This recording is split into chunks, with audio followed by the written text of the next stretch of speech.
तो दोस्तों देखिए आज का पहला प्रश्न, यदि a और b अभाज्य संख्या है तो a और b का लसा है, यानी कि एलसीएम पूछ रहा है। तो देखिए अभाज्य संख्या क्या होता है, मैं आपको रिवीजन के थ्रू से बताते हैं और आपका भी रिवीजन हो जाएगा। तो देखिए अभाज्य संख्या वैसे होती है जिसका फैक्टर करने पर दो ही फैक्टर प्राप्त होते हैं, या फिर जो स्वयं से करता है और जो एक से करता है। तो देखिए अभाज्य संख्या का सबसे पहले आप सभी को उदाहरण देते हैं, जैसे कि आपका 1 हो गया, 5 हो गया, उसके बाद 3 हो गया, 7 हो गया। ये सब जो होते हैं ना अभाज्य संख्या होते हैं। अगर सभी का आप फैक्टर करते हैं तो आपका फैक्टर क्या प्राप्त होते हैं, दो फैक्टर प्राप्त होते हैं। ये या तो ये स्वयं से कटेगा या फिर 5 से कटेगा।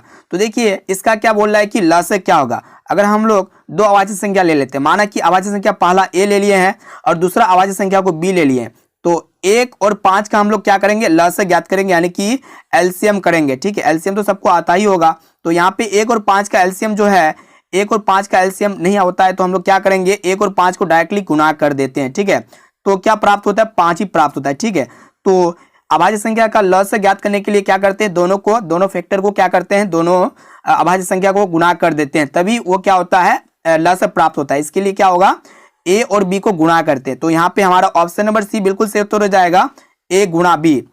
अब आइए देखिए यहाँ पे दूसरा प्रश्न कि निम्नलिखित में से कौन अभाज्य संख्या है। तो देखिए अभाज्य संख्या कौन होगा, आप सभी को तो पता हो ही गया होगा। तो देखिए ऑप्शन ए में आपका दिया हुआ है 15। तो देखिए 15 जो होगा ना अभाज्य संख्या नहीं होगा। क्यों नहीं होगा, ये जो करता है इसका फैक्टर करते हैं तो यहाँ पे 3 का पढ़ा में 3 5 15 हो जाएगा, फिर 5 का 5 हो जाएगा। तो यहाँ पे फैक्टर कितना प्राप्त हुआ, 1, यहाँ पे 3 हो गया, फिर 5 हो गया, फिर यहाँ पे 1, यानी कि 3 को फैक्टर प्राप्त हुआ।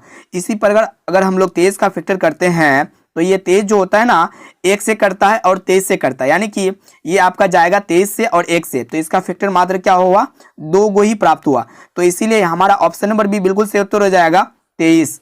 अब आइए अगला प्रश्न देखते हैं। देखिए हमारा जो तीसरा प्रश्न है कि निम्नलिखित में से कौन परिमेय संख्या है। तो देखिए परिमेय संख्या कौन होती है, जिसे p/q के फॉर्म में लिख सकते हैं, उसके फॉर्म में लिख सकते हैं या फिर व्यक्त कर सकते हैं, जहां पे नीचे वाला यानी कि q जो होता है 0 की इक्वलिटी नहीं होता है। तो देखिए ऑप्शन ए में आपका दिया हुआ है 2 - √3, ये एक नहीं होगा परिमेय संख्या। बी में दिया हुआ है √5, ये भी नहीं होगा।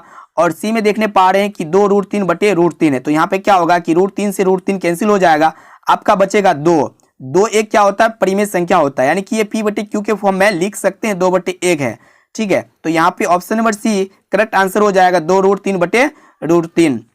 अब आइए देखिए यहाँ पे चौथा प्रश्न कि यदि 65 तथा 117 का मस 65m - 117 के रूप में है तो m का मान है। तो देखिए बहुत ही इजी प्रश्न है, इसको हम लोग फॉर्मूला के अकॉर्डिंग बनाएंगे। ठीक है, और आप सभी को पता होगा कि दो संख्या का मस यानी कि a गुना b जो होता है ना, ये एचसीएफ गुना एलसीएम के बराबर होता है, एचसीएफ गुना एलसीएम के बराबर होता है, या फिर एलसीएम गुना एचसीएफ के बराबर होता है। ठीक है, तो इस फॉर्मूला के अकॉर्डिंग हम लोग इस मैथ को सॉल्व करने वाले हैं। तो देखिए दो संख्या क्या है, 65 है, उसके बाद 117 है, इसको हम लोग गुणा करेंगे, इसको गुणा करेंगे। ठीक है, और इसकी इक्वलिटी कर देंगे एचसीएफ गुना एलसीएम के। तो यहाँ पे एचसीएफ कितना हो जाएगा, 65m - 117, फिर इसको गुणा करेंगे। जब 65 और 117 का एलसीएम ज्ञात करेंगे तो आपका प्राप्त होगा 585। तो आप लोग ज्ञात करके देख लीजिए 65 और 117 का एलसीएम कितना होता है। ठीक है, तो आप सभी का 585 प्राप्त होगा, है ना। तो देखिए ये 585 जो है ना, ये गुणा में है, ये 585 क्या है, गुणा में। जब गुणा में होता है तो लेफ्ट साइड में आएगा, तो ये बटे में हो जाएगा। तो यहाँ पे आप सभी का हो जाएगा 65 गुणा 117 बटे 585 बराबर हो जाएगा आपका 65m - 117। ठीक है, तो देखिए ये आपका करता है 13 का पढ़ा में काटेंगे तो 13 5 65 हो जाएगा यहाँ पे।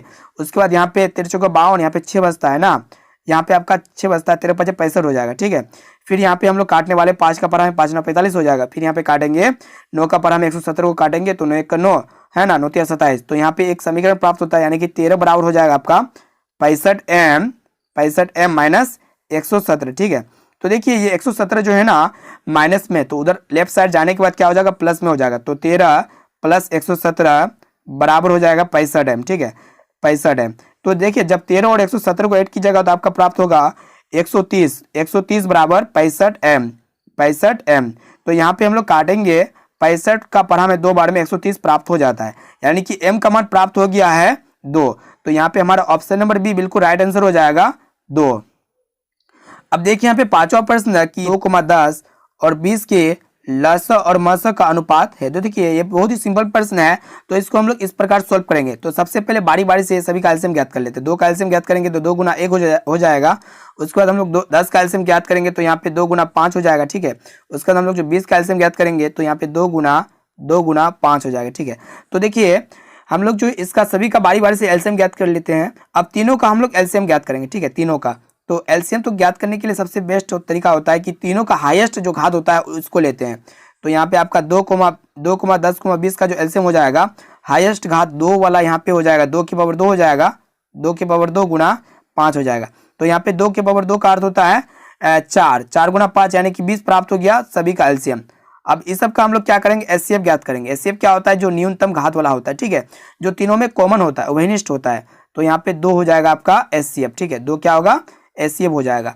तो यहाँ पे हम सभी का हमारा प्राप्त हो गया 2 एचसीएफ और आपका जो एलसीएम प्राप्त हुआ है 20 प्राप्त हुआ है। तो यहाँ पे क्या कर रहा है कि लस और मस का अनुपात क्या होगा। तो हम लोग पहले क्या लेंगे, लस को लेंगे, एलसीएम को लेंगे।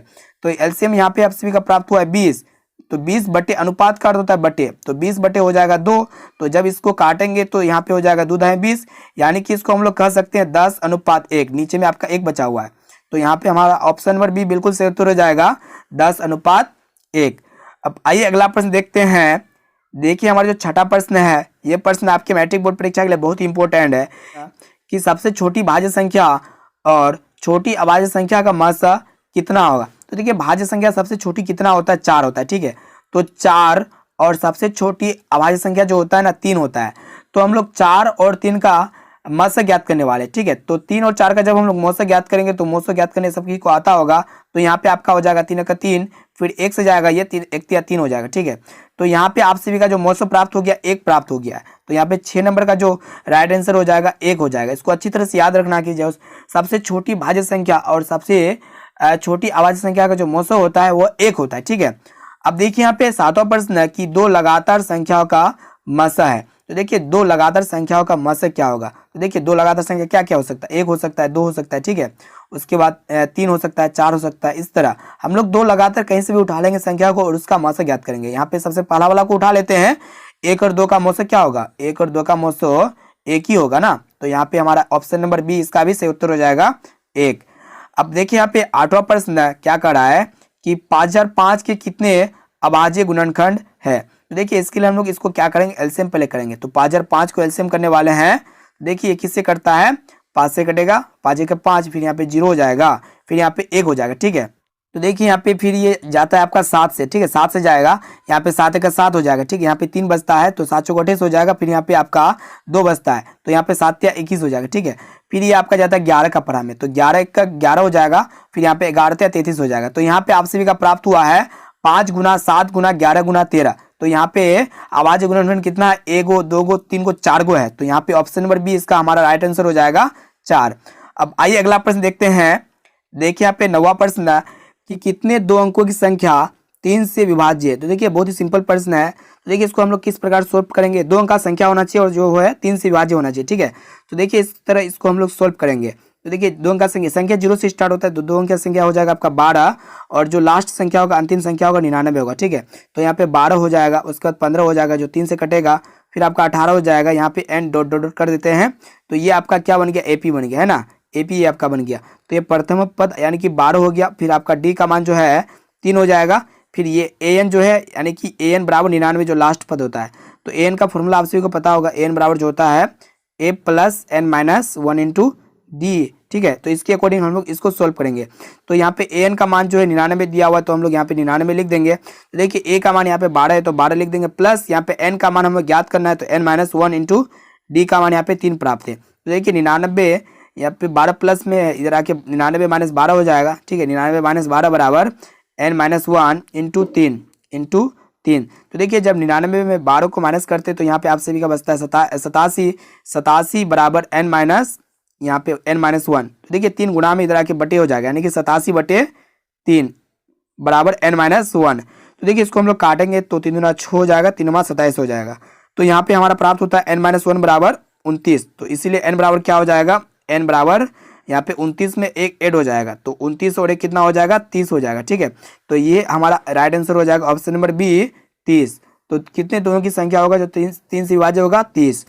अब आइए देखिए यहाँ पे 10वां प्रश्न यहाँ पे क्या कह रहा है कि दो संख्याओं का गुणनफल 8670 है और उसका मसा 17 है तो उसका लसा होगा। तो देखिए बहुत ही सिंपल प्रश्न है। यहाँ पे दो संख्याओं का गुणनफल कितना दिया हुआ है 8670 दिया हुआ है। तो इसको हम लोग फॉर्मूला के अकॉर्डिंग बनाएंगे जो a गुना b होता है लसा गुना मासा की इक्वलिटी होता है। तो यहाँ पे दो संख्या का गुणनफल यानी कि 8670 बराबर दिया हुआ है आपका, यहाँ पे मासा दिया हुआ है 17 और मान लेते हैं कि दूसरा संख्या को x यानी कि लसा को हम लोग x मान लेते हैं, ठीक है। तो यहाँ पे लसा को x मान लिए तो लसा हमको ज्ञात करना है यानी कि x ज्ञात करना है। तो देखिए 17 गुना में है ना, तो इधर आने के बाद क्या हो जाएगा बटे हो जाएगा 86 बटे 17 बराबर x यानी कि लसा। तो यहाँ पे इसको हम लोग काट देंगे तो 17 5 85 हो जाएगा। यहाँ पे एक बचता है, एक और 17 हो गया, 17 का 17, उसके बाद 1 0 है तो 1 0।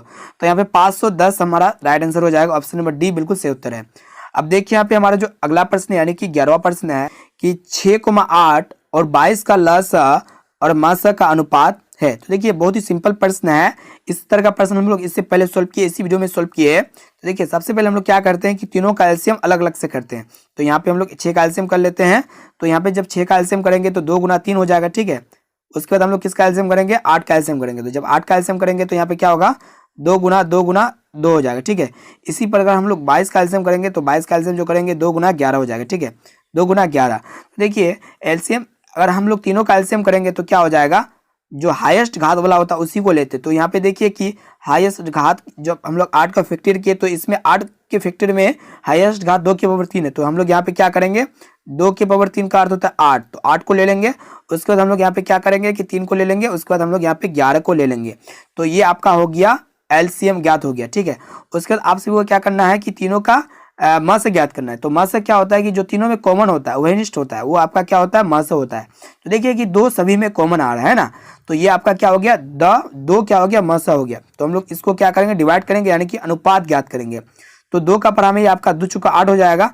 हम लोग क्या करेंगे कि 4 को 3 से गुणा करेंगे तो 12 हो जाएगा। 12 को हम लोग 11 से गुणा करने वाले हैं ना। तो देखिए जब 12 को 11 से गुणा करेंगे तो यहाँ पे आपका 12 गुना 12, तो यहाँ पे क्या हो जाएगा 2 3 और यहाँ पे 1 यानी कि 132 और नीचे में बचता है आपका 1। तो यहाँ पे आपका ऑप्शन नंबर ए बिल्कुल राइट आंसर हो जाएगा 132 अनुपात 1।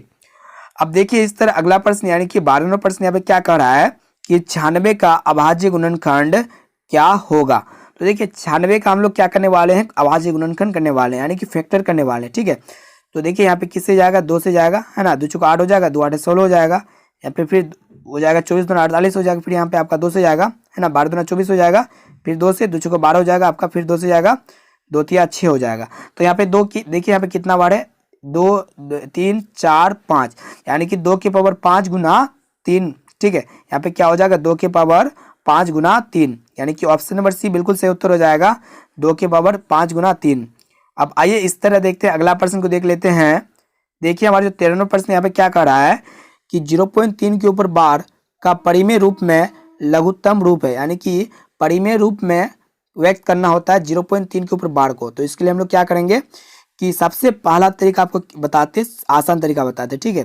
तो देखिए 0.3 के ऊपर बार है ना, तो सबसे पहले आपसे भी दशमलव को हटा दीजिए और बार को हटा दीजिए, संख्या को उतार दीजिए यानी कि 3 आपका होगा। माइनस करना होता है कि देखिए ये अनावर्ती अंकों से बड़ी संख्या को लिखना होता है। तो अनावर्ती अंकों से बड़ी संख्या का अर्थ होता है जिसके ऊपर बार नहीं होता है। तो यहाँ पे आपका 0 हो जाएगा, बटे आपका करना होता है 10 के पावर, यहाँ पे दशमलव के बाद बड़ी संख्या कितना संख्या दशमलव के बाद एक ही संख्या है 3 है सिर्फ, तो यहाँ पे 10 की पावर 1 हो जाएगा। माइनस करना होता है 10 के पावर दशमलव के बाद अनावर्ती अंकों से बड़ी संख्या, तो क्या है 0 है, एक कोई भी संख्या नहीं है। तो हम लोग इसको सोल्व करते हैं, जब 3 में 0 को माइनस करते तो 3 हो जाएगा, बटे हो जाएगा 10 के पावर 1 का अर्थ होता है 10 माइनस 10 के पावर 0 का अर्थ होता है 1। तो यहाँ पे 3 बटे यहाँ पे 10 के पावर 10 में जब 1 माइनस करेंगे तो आपका 9 प्राप्त होगा। तो यहाँ पे करता है 3 का 3 3 तिया 9, तो 1/3 आपका सही उत्तर हो जाएगा 1/3। अब यहाँ पे देखिए 14वां प्रश्न यहाँ पे क्या कर रहा है कि 7 + 3 रूट 2 है। तो देखिए 7 + 3 रूट 2 है, एक क्या होगा अपरिमेय संख्या होगा। कैसे होगा आपको आप सभी को बताते हैं। 7 एक परिमेय संख्या होगा, उसके बाद 3 रूट 2 एक अपरिमेय संख्या। एक परिमेय संख्या और एक अपरिमेय संख्या का योगफल हमेशा अपरिमेय संख्या होता है। यहाँ पे ऑप्शन नंबर बी बिल्कुल राइट आंसर हो जाएगा अपरिमेय संख्या। सिर्फ योगफल ही नहीं, अगर यहाँ पे गुना रहता तब भी क्या होता है ये अपरिमेय संख्या होता। यहाँ पे अगर डिवाइड क्या हो रहता, भाग रहता, तब भी आपका क्या होता, अपरिमेय संख्या होता। ठीक है, अब देखिए यहाँ पे 15वां प्रश्न यहाँ पे क्या कर रहा है कि निम्न में से कौन परिमेय संख्या है। तो देखिए बहुत ही सिंपल प्रश्न है, यहाँ पे आप सभी को बतलाना है कि कौन जो है परिमेय संख्या है। तो देखिए परिमेय संख्या कौन होता है, जो रूट के बाहर निकल जाता है, जो p/q के रूप में आता है, जो रूट के अंदर होता है वो आपका अपरिमेय संख्या होता है। तो यहाँ पे देखिए कि √5 ये एक अपरिमेय संख्या, ये होगा नहीं। 2√3 ये भी नहीं होगा क्योंकि यह एक क्या है, अपरिमेय संख्या है। उसके बाद देखिए यहाँ पे 4 - √5 ये भी एक क्या है, अपरिमेय संख्या, ये भी नहीं होगा। और देखिए ये √16 जो है ना, ये रूट से बाहर निकल जाएगा। ठीक है, और 16 जो है 4 का स्क्वायर रूट है, तो यहाँ पे 4 जो है एक परिमेय संख्या है। तो यहाँ पे ऑप्शन नंबर डी बिल्कुल सही उत्तर हो जाएगा, √16। अब आइए अगला प्रश्न देखते हैं।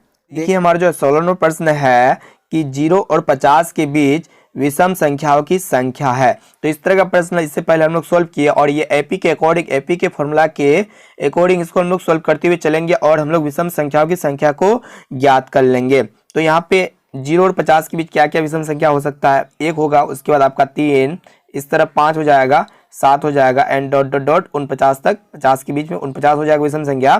तो ये एपी के फॉर्म में है। तो यहाँ पे ए बराबर हो जाएगा 1, उसके बाद यहाँ पे डी यानी कि सारांतर, यहाँ पे आपका हो जाएगा 2, उसके बाद एन बराबर हो जाएगा 49, है ना। तो एन का फॉर्मूला आप सभी को पता होगा कि एन बराबर जो होता है a + n - 1 × d। तो इस फॉर्मूला के अकॉर्डिंग इसको हम लोग सोल्व करेंगे। तो यहाँ पे एन का मान जो है 49 है, तो यहाँ पे हम लोग 49 को लिख देंगे। उसके बाद देखिए ए का मान जो है 1 है, तो 1 लिख देंगे, फिर प्लस एन का मान, देखिए यहाँ पे एन का मान हमें ज्ञात करना है, तो n - 1 × d यानी कि सारांतर हम लोग अभी अभी ज्ञात किए, तो यहाँ पे 2 आया हुआ है ना। तो यहाँ पे 49, यहाँ पे देखिए +1 है ना, तो इधर आने के बाद -1 हो जाएगा, है ना। तो यहाँ पे आपका बचता है n - 1 × 2। तो देखिए 49 में जब हम लोग 1 को माइनस करते हैं तो यहाँ पे आपका 48 बचता है, यानी कि 48 बराबर हो जाएगा n - 1।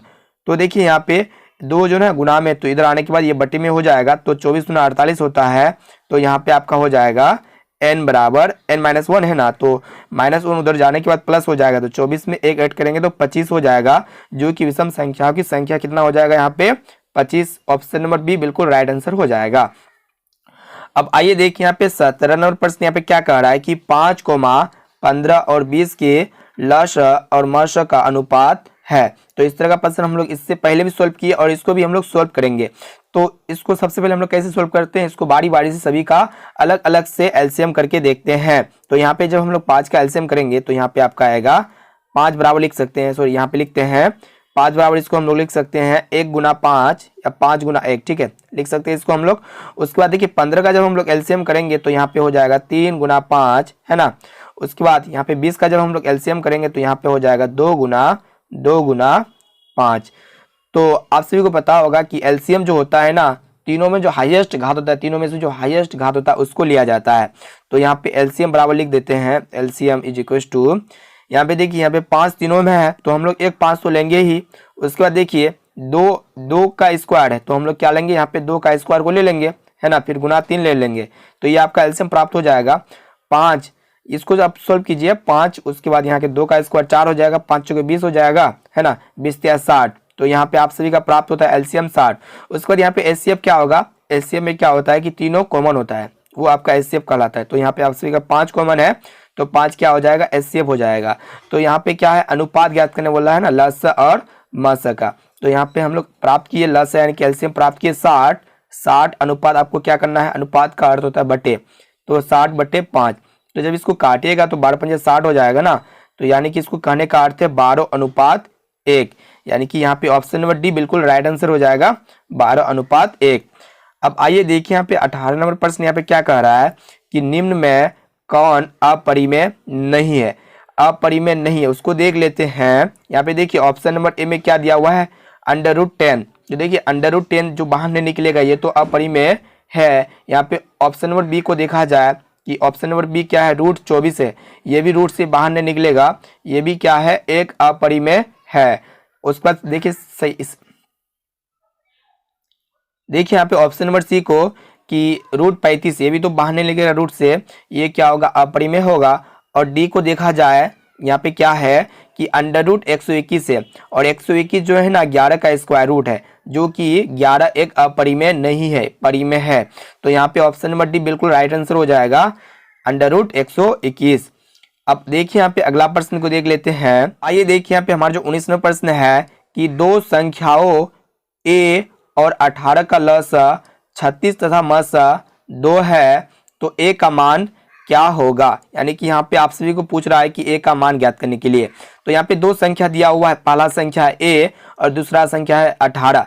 इसका लसक दिया हुआ है और मसा भी दिया हुआ है। तो इसके बाद आप सभी को पूछ रहा है कि a का मान क्या होगा। तो चलिए इसको हम लोग सॉल्व करते हैं। तो आप सभी को पता होगा कि दो संख्याओं का जो गुणनफल होता है लसक गुना मसक के बराबर होता है। तो दो संख्या यहाँ पे a गुना 18 हो जाएगा और यहाँ पे जो है ना दोनों संख्याओं का जो लसक दिया हुआ 36 दिया हुआ, 36 गुना यहाँ पे दोनों संख्याओं का जो मसक है 2 दिया हुआ है ना। यहाँ पे हम लोग सॉल्व करते हैं तो यहाँ पे 18 दूना 36 हो जाएगा। तो यहाँ पे a बराबर हो जाएगा 2 दूना 4। तो यहाँ पे ऑप्शन नंबर सी बिल्कुल राइट आंसर हो जाएगा 4। अब देखिए यहाँ पे हमारा जो अगला प्रश्न यानी कि 20वां प्रश्न यहाँ पे क्या कर रहा है कि यदि p तथा q दो अभाज्य संख्या है तो उनका मसा है। यानी कि यहाँ पे दो p और q दो अभाज्य संख्या दिया हुआ है, तो उनका मौसक क्या होगा। आप सभी को बता देते हैं, जब भी दो अभाज्य संख्या दिया होता है और अब दो अभाज्य संख्या का जो मौसो होता है हमेशा एक होता है। क्या होता है, हमेशा एक होता है। यहाँ पे ऑप्शन नंबर डी बिल्कुल सही उत्तर हो जाएगा 1। अब आइए अगला प्रश्न देखते हैं। देखिए हमारा जो 21वां प्रश्न यहाँ पे क्या कह रहा है कि सबसे छोटी अभाज्य और सबसे छोटी भाज्य संख्या का गुणनफल है। तो देखिए सबसे छोटी अभाज्य संख्या कौन होता है।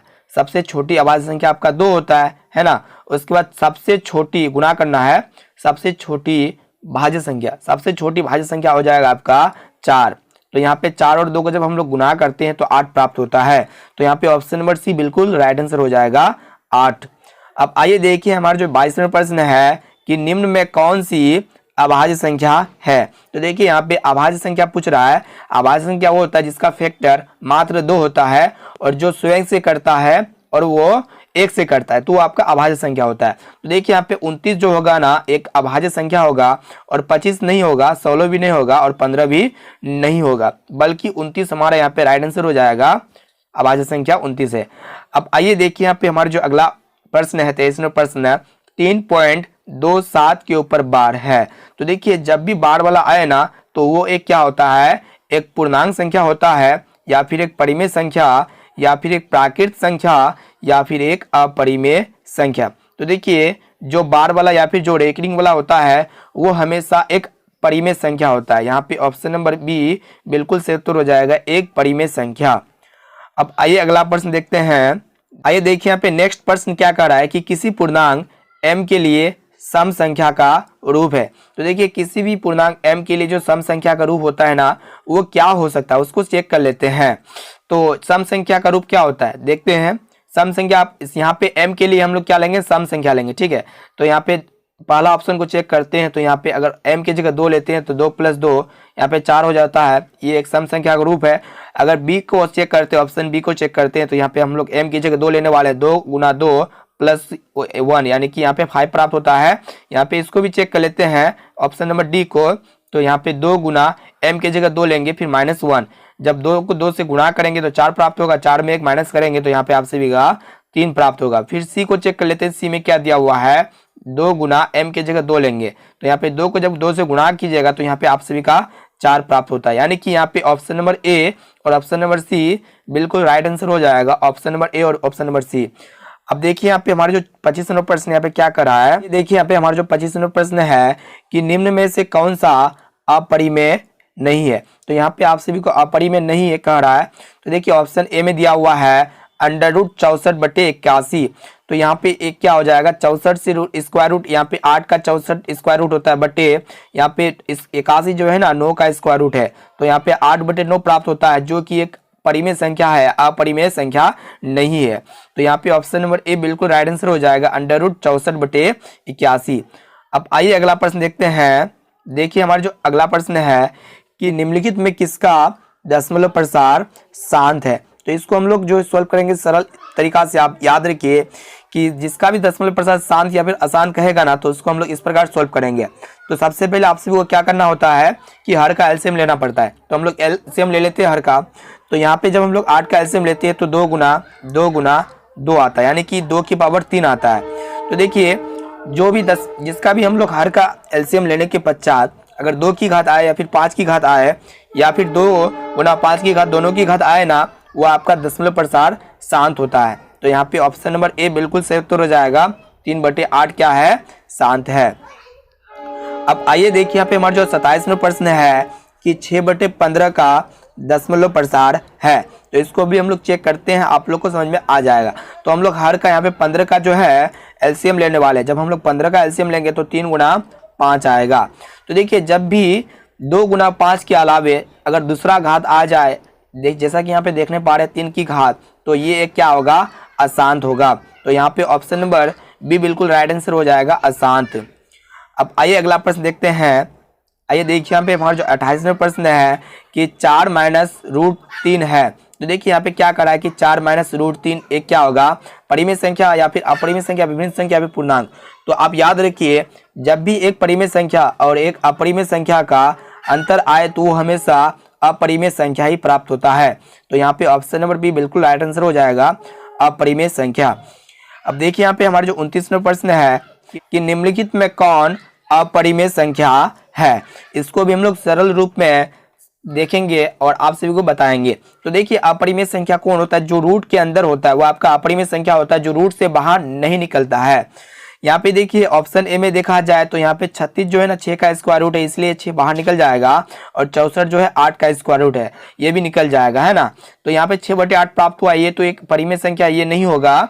ऑप्शन बी में देखा जाए तो यहाँ पे 1 का स्क्वायर रूट 1 होता है और यहाँ पे 81 जो है ना 8 का स्क्वायर रूट 9 का स्क्वायर रूट है। तो यहाँ पे 1/9 जो है आया, ये एक परिमेय संख्या के फॉर्म में है, ये भी नहीं होगा। और ऑप्शन नंबर सी में देखा जाए कि यहाँ पे क्या है कि अंडर रूट 3/5, ये तो स्क्वायर रूट से बाहर नहीं निकलता है, इसीलिए ये क्या होगा, अपरिमेय संख्या होगा। यहाँ पे ऑप्शन नंबर बी बिल्कुल सही उत्तर हो जाएगा, अंडर रूट 3/5।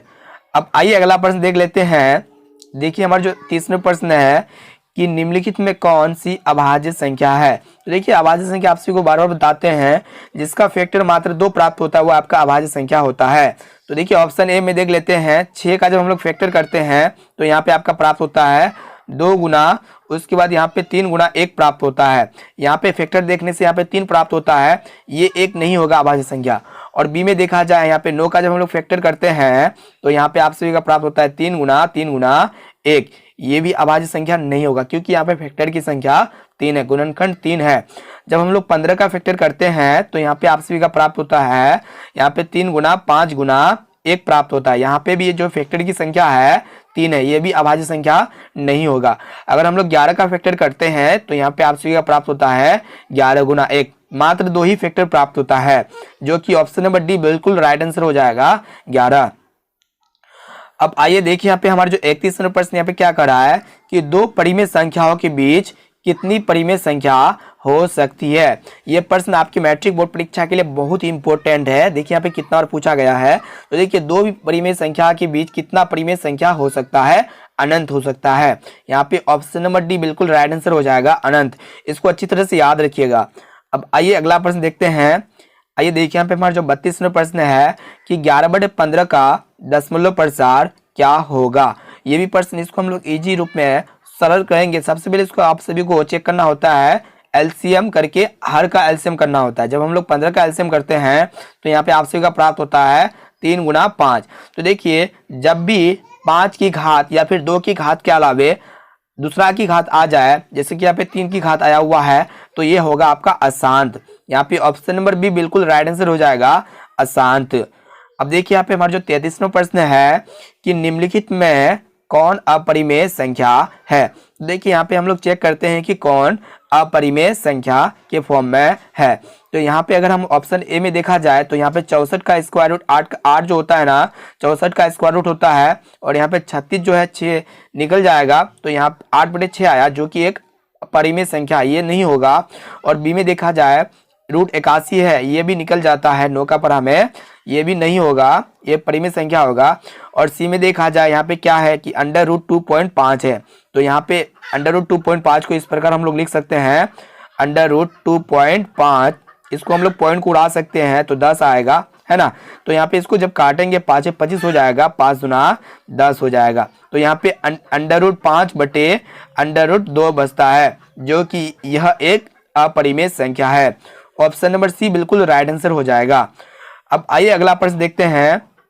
देखिए यहाँ पे 34वां प्रश्न यहाँ पे क्या कर रहा है कि √2 है एक। तो देखिए √2 है एक क्या है, परिमेय संख्या है या फिर अपरिमेय संख्या या फिर प्राकृत संख्या है, इनमें से कोई नहीं।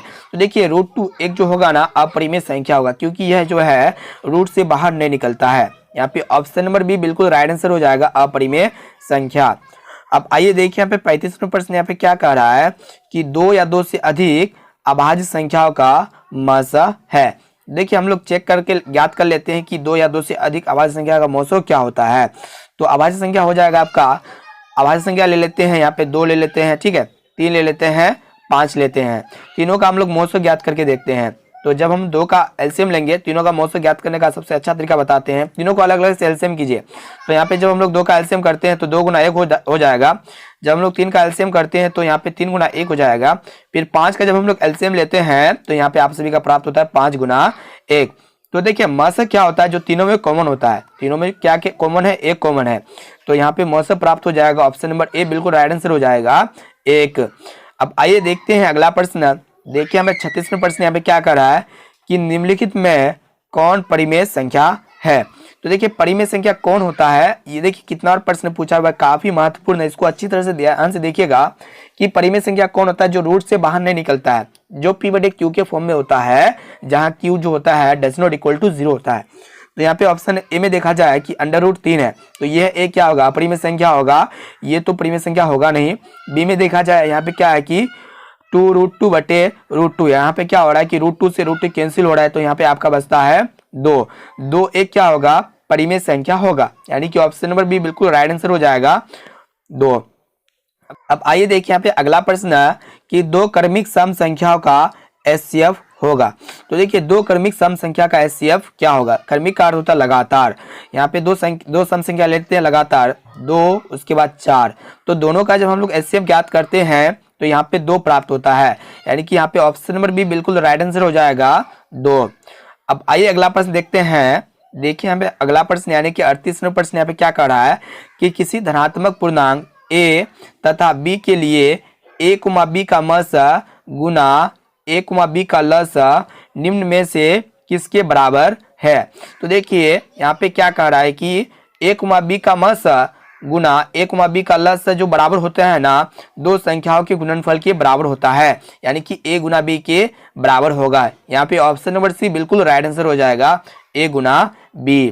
अब आइए अगला प्रश्न देखते हैं कि यूक्लिड विभाजन एल्गोरिथम 2 धनात्मक पूर्णांकों के निम्न में किसे परिकलित करने का तरीका है। तो देखिए हम लोग जो है ना मैथ्स को सॉल्व करते हुए आ रहे थे क्लास 10th में एक्सरसाइज 1.1 को, जो यहाँ पे हम लोग क्या ज्ञात करते थे, यूक्लिड विभाजन एल्गोरिथम से एचसीएफ ज्ञात करते थे, यानी कि मौसा ज्ञात करते थे। यहाँ पे ऑप्शन नंबर बी बिल्कुल राइट आंसर हो जाएगा मौसा। अब आइए अगला प्रश्न देखते हैं। देखिए यहाँ पे 40वां प्रश्न यहाँ पे क्या कर रहा है कि पाई है। देखिए आप याद रखिए पाई जो होते हैं ना एक अपरिमेय संख्या होते हैं। यहाँ पे ऑप्शन नंबर बी बिल्कुल राइट आंसर हो जाएगा अपरिमेय संख्या।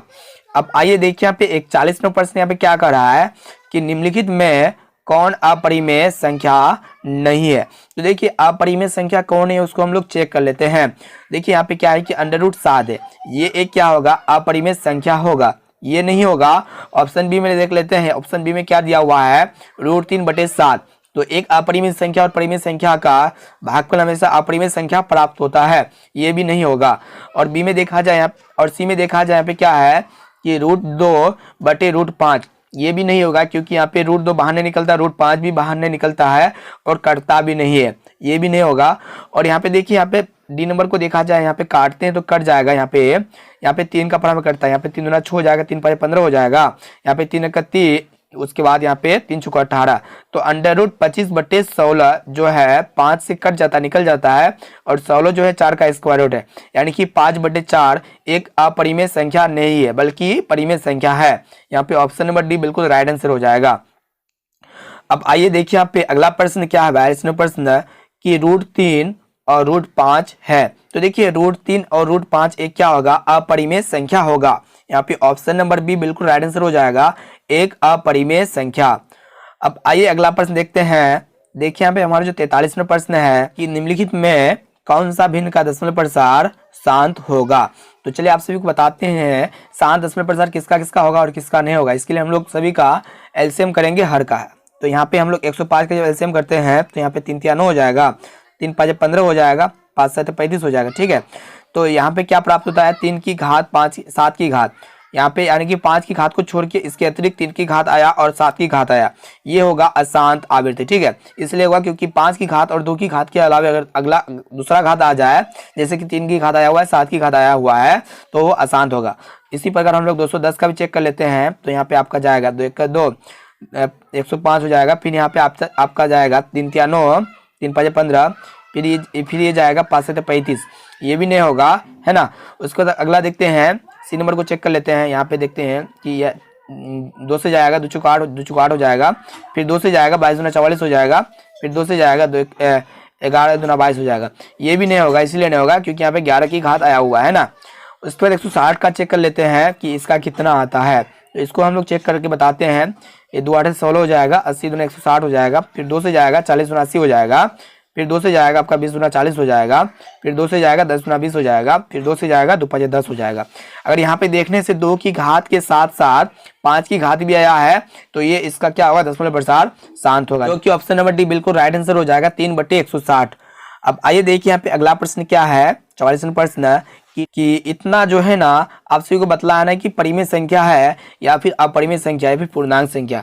तो देखिए इस तरह जब भी रहे ना आप सभी को बता देते हैं कि C.XY फिर XX फिर Y फिर XXX।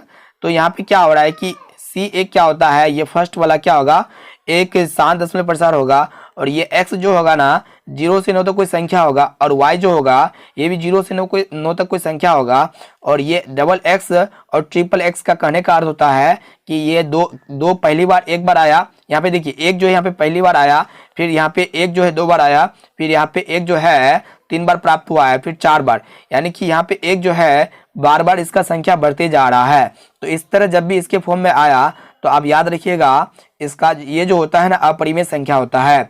यहाँ पे ऑप्शन नंबर सी बिल्कुल राइट आंसर हो जाएगा, अपरिमेय संख्या। अब आइए देखते हैं अगला प्रश्न, और 45वां प्रश्न देखते हैं कि √3/√12 है, परिमेय संख्या है या फिर अपरिमेय संख्या है या फिर अभाज्य संख्या है या फिर इनमें से कोई नहीं। तो देखिए इस तरह आप सभी को सोल्व करना होता है कि √3/√12 आप लोग डायरेक्टली कर देते हैं एक अपरिमेय संख्या है, जो कि आपका गलत है।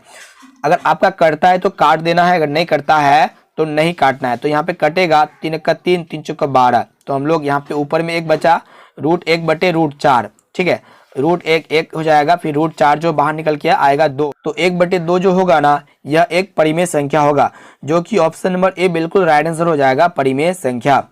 अब आइए देखिए यहाँ पे 46वां प्रश्न यहाँ पे क्या कह रहा है कि 3 - √3 है। तो देखिए 3 - √3 कहने का अर्थ है कि एक परिमेय संख्या और एक अपरिमेय संख्या का अंतर जो होता है ना हमेशा अपरिमेय संख्या होता है।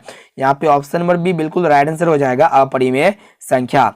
अब आइए अगला प्रश्न देखते हैं। यहाँ पे क्या है कि 11.23564 के ऊपर यहाँ पे क्या है, बार है। तो देखिए जब भी रिएक्टिंग वाला आए या फिर बार वाला आए तो उसका जो दशमलव प्रसार होता है वो हमेशा एक अपरिमेय संख्या होता है, यानी कि ऑप्शन नंबर सी बिल्कुल राइट आंसर हो जाएगा, एक परिमेय संख्या। अब आइए देखिए यहाँ पे 48वां प्रश्न यहाँ पे क्या कर रहा है कि 5.2333, यहाँ पे कहने का अर्थ है कि 5.23 के ऊपर यहाँ पे क्या हो जाएगा, रेखिक हो जाएगा। ये भी एक क्या होगा, परिमेय संख्या होगा, यानी कि बार वाला जब भी आए वो क्या होगा, एक परिमेय संख्या हो जाएगा। यहाँ पे ऑप्शन नंबर बी बिल्कुल राइट आंसर हो जाएगा, एक परिमेय संख्या। अब आइए अगला प्रश्न देखते हैं। देखिए यहाँ पे 50वां प्रश्न यहाँ पे क्या कह रहा है कि 1/√7 है। तो देखिए 1/√7 कहने का अर्थ है एक आपका परिमेय संख्या हो गया, फिर √7 एक अपरिमेय संख्या होगा। जब दोनों को भाग करते हैं तो इसका भागफल हमेशा अपरिमेय संख्या ही प्राप्त होता है। यहाँ पे ऑप्शन नंबर बी बिल्कुल राइट आंसर हो जाएगा, अपरिमेय संख्या। अब आइए अगला प्रश्न देखते हैं। देखिए यहाँ पे 50 नंबर प्रश्न यहाँ पे क्या कर रहा है कि भाज्य ए और भाजक बी के लिए a बराबर बी क्यू प्लस आर में r के लिए कौन सा सत्य है। यहाँ पे आप सभी को कंडीशन को बताना है कि इनमें से कौन सा कंडीशन सत्य है। तो इसका आंसर जो है ना आप हमें कमेंट बॉक्स में जरूर बताना, ये आपका होमवर्क प्रश्न रह गया, ठीक है। अब देखते हैं यहाँ पे 51 प्रश्न यहाँ पे क्या कर रहा है कि 5√2 है। देखिए 5√2 एक क्या होगा, परिमेय संख्या होगा या फिर अपरिमेय संख्या होगा या फिर एक काल्पनिक संख्या होगा या फिर इनमें से कोई नहीं। तो इसका भी आंसर आप सभी को जो है ना इसी वीडियो के कमेंट बॉक्स में आप सभी को कमेंट करना है कि 51 का कौन सा राइट आंसर होगा और 50 का कौन सा राइट आंसर होगा। तो दोस्तों अगर वीडियो आपको अच्छा लगा तो ज़्यादा से ज़्यादा इसे लाइक करें। इसका लाइक एम रखते हैं 500, तो 500 लाइक जल्दी से पूरा कीजिएगा। और इसी तरह के और भी वीडियो पाने के लिए हमारे चैनल को जल्दी सब्सक्राइब कीजिए, साथ साथ नोटिफिकेशन को और पर सेलेक्ट जरूर कर देना। तो दोस्तों आज के लिए इतना ही।